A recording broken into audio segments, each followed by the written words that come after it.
Olá pessoal, bem, vamos dar prosseguimento às nossas resoluções de lista de exercícios da disciplina Matemática Discreta. Hoje nós vamos ver a lista de exercício referente à aula de Introdução a Grafos. Grafos é um objeto matemático que tem grande aplicação tanto dentro da área de ciência da computação como em outras áreas pelo mundo afora. Certo? E, além do mais, é um conceito, um objeto matemático muito interessante, muito bacana de se trabalhar. Okay? Então, vamos à nossa lista. A nossa primeira questão, ela se refere a esse grafo. Então, a primeira coisa que a gente precisa observar nesse grafo é o fato dele não ser um grafo orientado, ou seja, ele não tem setas indicando de onde é que vem e de onde é que vai, né, cada uma das arestas. Lembremos sempre que um grafo ele é composto de vértices, no caso esse grafo aqui ele tem o vértice A, B, C, D e E, e também arestas que ligam esses grafos. Observe também que no caso específico deste grafo, nós temos um laço, né, que é um tipo de aresta que liga o vértice a ele mesmo. Okay? E temos também aqui uma situação interessante, que é o fato dos vértices E e D serem ligados por duas arestas. Esse é um detalhe interessante que vai ser levado em consideração quando estivermos analisando as respostas dessa questão. Bem, a primeira questão que é colocada para a gente pergunta quantas arestas existem nesse gráfico. É bem fácil você observar, basta você contar as linhas, né? E aí nós vamos ter as arestas. Nesse caso aqui nós temos uma aresta AA que vai do laço A um laço em A, ou seja, no vértice A, uma aresta que vai de A para B, né?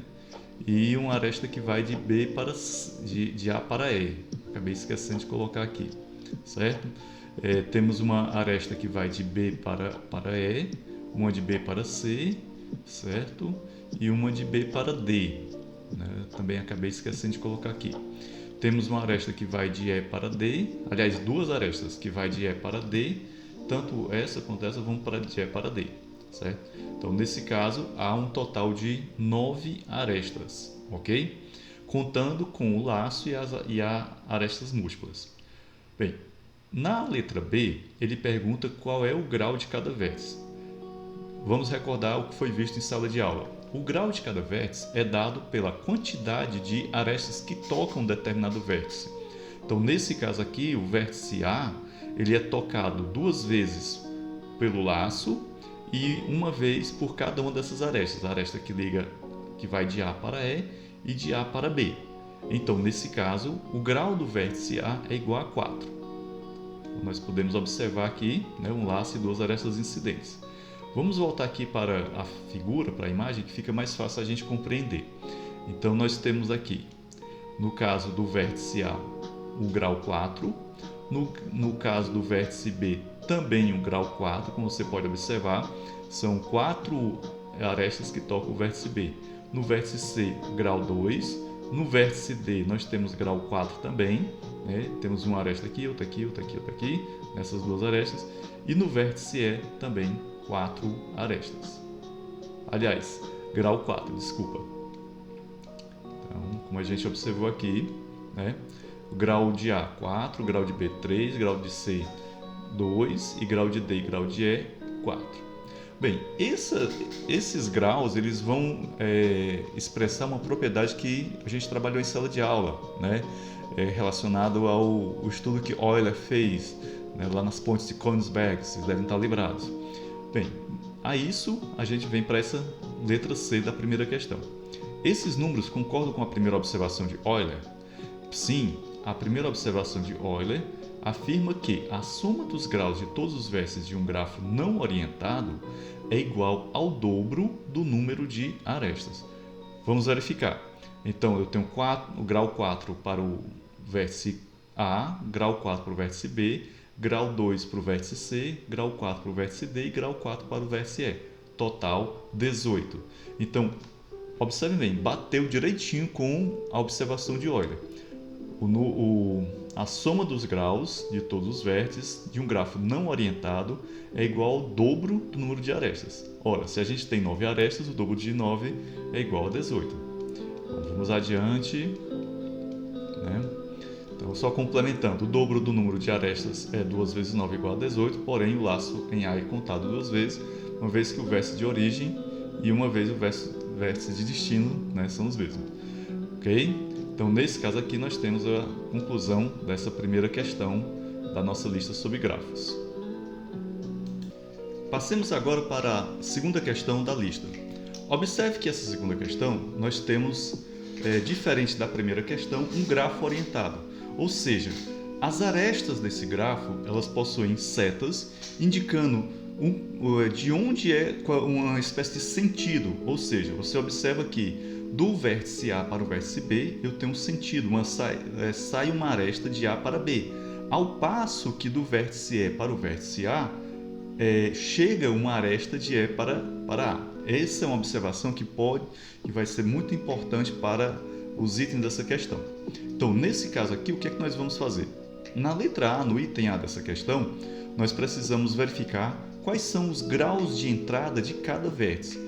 Então, o grau de entrada de cada vértice é justamente a quantidade de setas que, de certa maneira, entram naquele vértice. Então, no vértice A eu tenho uma seta entrando, uma aresta entrando, né? No vértice B também, no vértice C também. No vértice D você observa que nós temos duas arestas, né? Duas arestas entrando, e no vértice E também duas arestas. Então, como você pode observar, bateu com o que a gente está colocando aqui na nossa resposta, certo? Bom, se num grafo orientado nós vamos ter o grau de entrada e o grau de saída, certo? No grafo não orientado não há necessidade de você lidar com essa questão de grau de entrada e grau de saída, certo? Já está implícito, ok? Bom, nós vamos ter o que aqui? Grau de saída. Para cada vértice você vai analisar quantas arestas saem daquele vértice. No caso aqui, no vértice A, eu tenho uma aresta que sai, então grau 1 de saída. Vértice B, grau 3, porque você observa que sai uma aresta para C, uma aresta para D e uma aresta para E. Então, grau 3. De D para E, grau 1 e de E para A, grau 1. Então, vamos observar aqui nossa resposta, né? Assim como eu acabei de falar, corretíssimo. Bem, agora a gente vai lidar com o item C, que ele traz uma perguntinha bem interessante.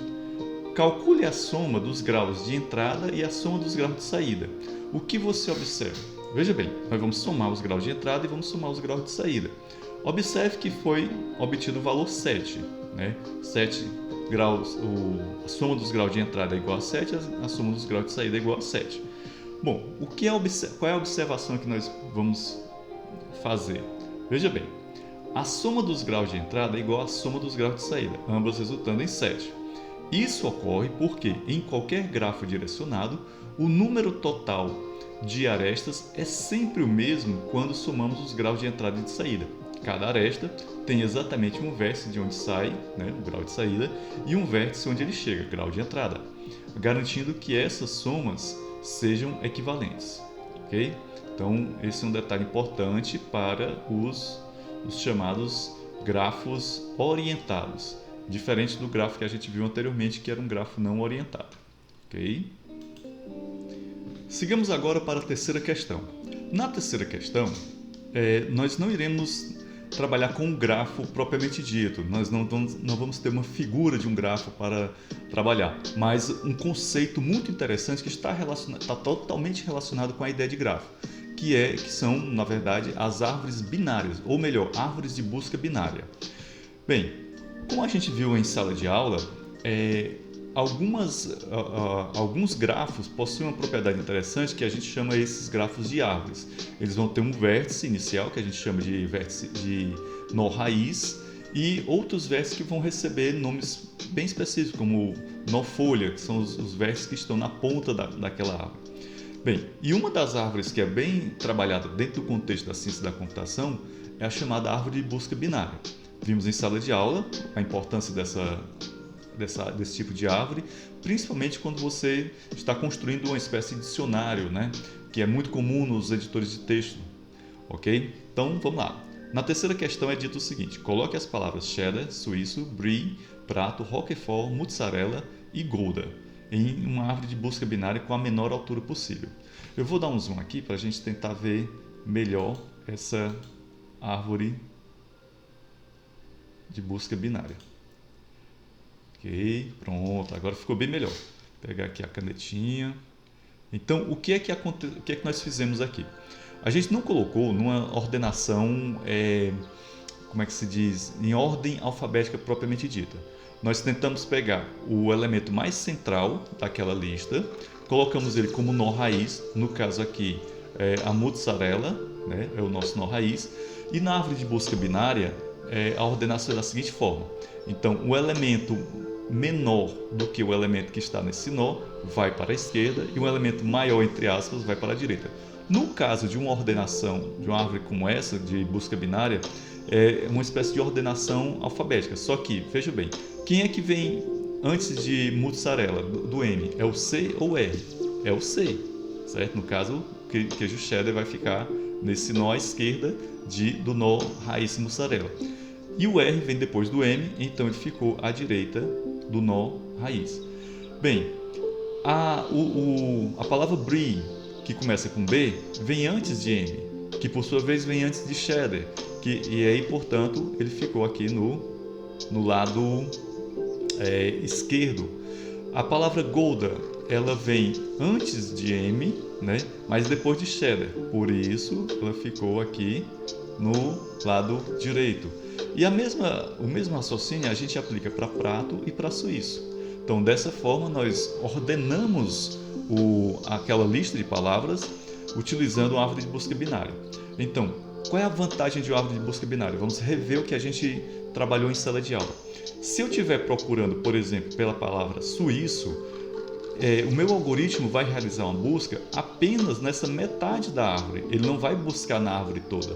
Por isso que a busca binária é vista como uma busca bem eficiente, né? Então você tem aqui um volume de dados, ele vai buscar na metade daquele volume de dados a informação, ok?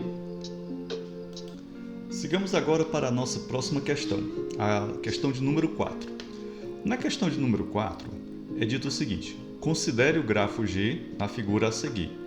Observe que esse grafo G tem esses vértices A, B, C, D, E e F e diversas arestas. Nesse exercício, nós vamos trabalhar com o conceito de caminho simples, né, inicialmente. Então, ele pede para que a gente encontre todos os caminhos simples de A a F, ou seja, todas as combinações de aresta, de vértices, né, que levam do vértice A até o vértice F. É um trabalho relativamente simples, porém que pode ser um pouco, digamos, trabalhoso, né? Não é algo difícil de se fazer, é apenas um tanto trabalhoso, um pouquinho trabalhoso, correto? Se torna um pouco repetitivo até, ok? Então, nós vamos ter o seguinte: de A até F nós temos o caminho ADEF, ou seja, A, D, E, né? De A para D, de D para E e de E para F. E assim sucessivamente até você encontrar todos os caminhos. Bem, na disciplina Algoritmos em Grafos, que vocês vão ter no terceiro período, se não me falha a memória, vocês vão trabalhar com algoritmos que tornam essa atividade, né, que aparentemente é entediante, você sair contando caminhos no grafo, vão encontrar algoritmos para assim, automatizar esse processo, certo? Então a ideia de caminho é esse, no caso aqui um caminho simples, certo? Ok, aqui nós temos as demais, beleza? Vamos agora para a letra B. Na letra B, ele pede todas as trilhas, mas qual é a diferença de uma trilha para um caminho, né? No caso aqui, uma trilha permite a repetição de vértices, mas não permite a repetição de arestas. Então, esse é o conceito de trilha, certo? Como os caminhos simples de AF não repetem as arestas, nesse caso, as trilhas coincidem com os caminhos simples. Assim, as trilhas de A até F são as mesmas encontradas no item anterior. Então ficou claro para você aí a diferença entre trilha e caminho, né? A trilha, ela permite a repetição dos vértices, mas não permite a repetição das arestas. Ou seja, você pode passar mais de uma vez no mesmo vértice, mas você passa apenas uma vez na mesma aresta. Ok? Passemos adiante. Bem, agora ele pergunta qual é a distância do vértice A ao vértice F. Então a gente simboliza geralmente a distância com esse D e os dois vértices, os quais a gente quer calcular a distância. Nesse caso aqui, a distância entre os dois vértices A e F é o menor número de arestas em qualquer caminho entre eles. Observando os caminhos simples, o menor caminho é ADEF, que tem 3 arestas, ou seja, a distância de A a F é igual a 3. Bom, temos a distância e temos também o diâmetro. No caso, o diâmetro de um grafo é o quê? É a maior distância entre quaisquer dois vértices no grafo.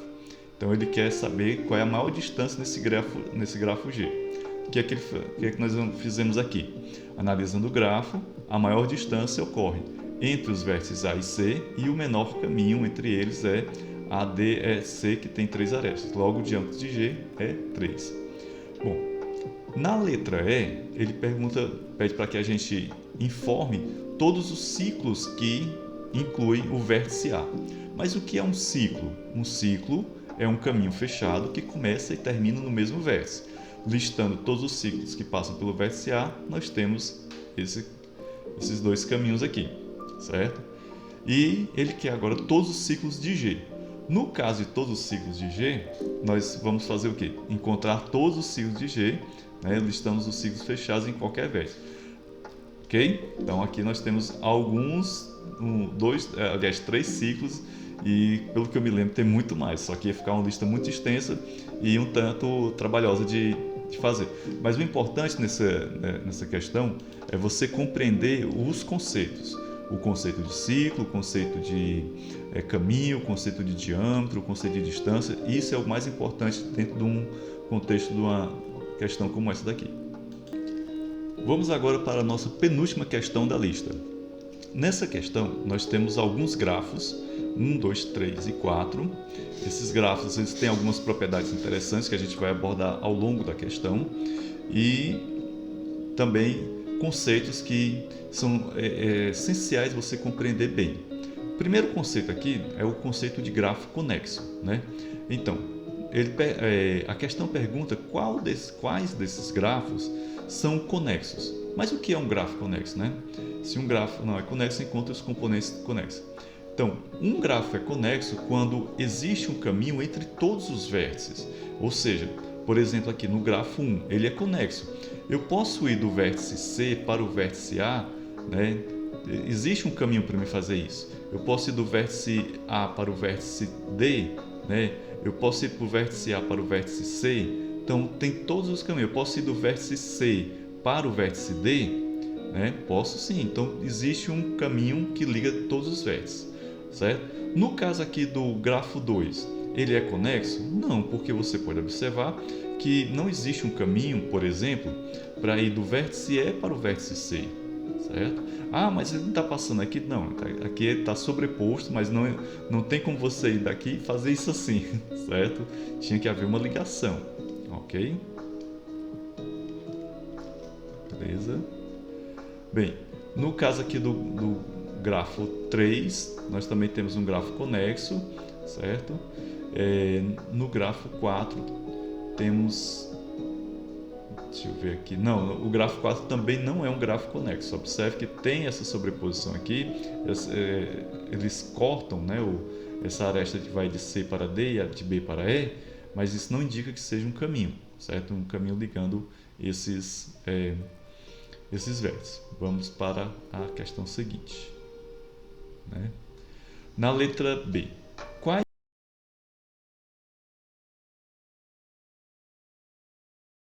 grafo é acíclico se ele não contém nenhum ciclo, ou seja, um caminho fechado? O grafo 1 ele é acíclico, né? Ele não contém ciclos, né? No grafo 2, o 3 e o 4 nós temos ciclos e aqui os ciclos estão colocados. Apenas o grafo 1 ele é acíclico. Letra C. Quais deles são livres de laços, ou seja, não tem laço? Um grafo é livre de laço se não contém nenhuma aresta que conecta um vértice a ele mesmo, né? Então todos os grafos, né? Aliás, o grafo 3 e o grafo 4, vamos ver aqui se ele realmente... Não, na verdade, todos esses grafos aqui eles são livres de laço. Não tem nenhum grafo que seja com laços, ok? Bem, pronto. Então assim a gente conclui, né? Os grafos que todos eles são grafos simples, não possuem laços nem múltiplas arestas, certo? Aliás, não é grafo simples, é quando ele não tem múltipla aresta. No caso aqui do grafo 3 e 4, ele tem múltipla aresta mesmo, realmente no C e D, né? E aqui no A e E ele tem múltipla aresta. Então nós temos aqui, vamos voltar para cá, o grafo 1 e 2 ele é simples, o grafo 3 e 4 ele não é simples porque ele possui laços, ok? Então essa é uma questão mais uma questão para você compreender conceitos, né? Conceito de grafo simples, conceito de grafo com laço, ok? Grafo conexo, grafo acíclico. Esses conceitos serão muito explorados na disciplina de algoritmos em grafos. Então é interessantíssimo que você domine bem esses conceitos. E agora a gente vai para a última questão da lista, questão número 6. Na questão número 6, é perguntado o seguinte, é colocado o seguinte: considere cada grafo abaixo. Quais deles são atravessáveis, ou seja, admitem caminhos de Euler? Um grafo é atravessável, ou dizemos que ele possui um caminho de Euler, quando ele tem uma determinada propriedade. Vamos só refrescar a memória a respeito dessa propriedade. Para que um grafo seja atravessável por um caminho, ele precisa satisfazer uma das seguintes condições. Primeiro, ter todos os vértices com um grau par. Então, o grafo contém um ciclo de Euler que é fechado. Então, se um grafo tem todos os vértices dele possuem grau par, ele possui um caminho de Euler, certo? Propriedade 2, ter exatamente dois vértices de grau ímpar. Então, frise bem a expressão exatamente. Quando é exatamente mesmo, certo? De grau ímpar, o grafo contém um caminho de Euler que é aberto com início e fim nos vértices em vértices diferentes. Então, vamos lá. Observem aqui os nossos grafos, grafo A, grafo B, grafo C. E nós vamos verificar o quê? Que propriedade? Os graus. Se um grafo tem todos os graus dele são pares, então ele possui um caminho euleriano. Vamos observar o primeiro grafo, grafo A. Grafo A nós temos aqui esse vértice com grau par, esse outro aqui também são 4. Aqui nós temos 1, 2, 3, 4 também, 2, aqui temos um grau 3. Então observe que esse vértice aqui, certo? Esse vértice aqui tem grau 3. Logo, ele não tem caminho de Euler. Por exemplo, todos os vértices possuem grau par, né? Certo? Aqui grau aqui nós temos grau par. Aqui 1, 2, 3 e 4 grau par. 1 e 2 grau par. 1, 2, 3, 4, 5, 6 grau par. Aqui 1, 2, 3 e 4 par também. Par também. Aqui 1, 2, 3 e 4 grau par também, grau par e grau par. Então, no caso, letra B possui caminho euleriano, né? Então temos todos os vértices grau par. E aqui nós temos um outro grafo C, que aqui nós temos um vértice com grau ímpar, né? 3, e aqui 3, e aqui 3. Pronto, aqui já tem 3 vértices com grau grau ímpar, então já não satisfaz uma das propriedades que a gente analisou, certo? Então, dito isso, ok? A gente pode dizer, ó, que o grafo A tem vértices com graus pares e ímpares, né? Tem um vértice de grau ímpar como a gente observou, ok? Então ele não possui um número apropriado de vértice de grau ímpar. Conclusão, o grafo não é atravessável, ou seja, não possui caminho de Euler. No grafo B, analisamos cada grafo, né? Certo? Ok.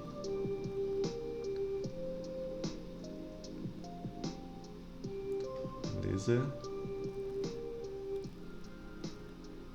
No caso aqui, o B possui e o C não, né? Até cometido um errinho ali na hora de escrever. Correto? Bom, gente, com isso a gente conclui essa lista, certo? E é interessante a gente tecer algumas consideraçõezinhas a respeito dessa lista, né? Em especial para quando a gente fala sobre grafos, né? Entender um pouquinho qual é a importância desse por exemplo, do caso do caminho de Euler, né? Então, o conceito de caminho de Euler ele tem aplicações diretas na ciência da computação, particularmente em problemas de otimização e algoritmos de grafos, como eu já tinha falado para vocês. Um exemplo clássico é o problema do carteiro chinês, que consiste em encontrar um caminho mais eficiente para percorrer todas as ruas de uma cidade representadas como arestas em um grafo, sem passar mais de uma vez em cada uma, caso seja possível. Então, esse problema do carteiro chinês ou do caixeiro viajante, em outras literaturas a gente encontra ele sendo chamado de caixeiro viajante. Seria o fato do carteiro ou do caixeiro passar apenas uma vez em uma rua, né? Esse problema tem relevância em redes de distribuição, como sistemas de roteamento de veículos, né? No caso, um exemplo que eu até uso muito em sala de aula é o de sistema de coleta de lixo, né? Redes de comunicação, roteamento de pacote, então tem uma infinidade de aplicações, né? Quais são as aplicações dos caminhos de Euler, né? Os caminhos eulerianos? Otimização de rotas, né? Em redes de transporte logístico, o conceito de Euler ele é usado para minimizar distâncias e tempos de viagem ao percorrer ruas ou conexões de redes sem repetir os mesmos caminhos, como no problema do carteiro do entregador, né? Análise de rede de comunicação, em redes de computadores, um caminho de Euler pode ser utilizado para garantir que pacotes de dados percorram todos os nós de uma rede sem repetição desnecessária, o que pode otimizar a transmissão de dados, né?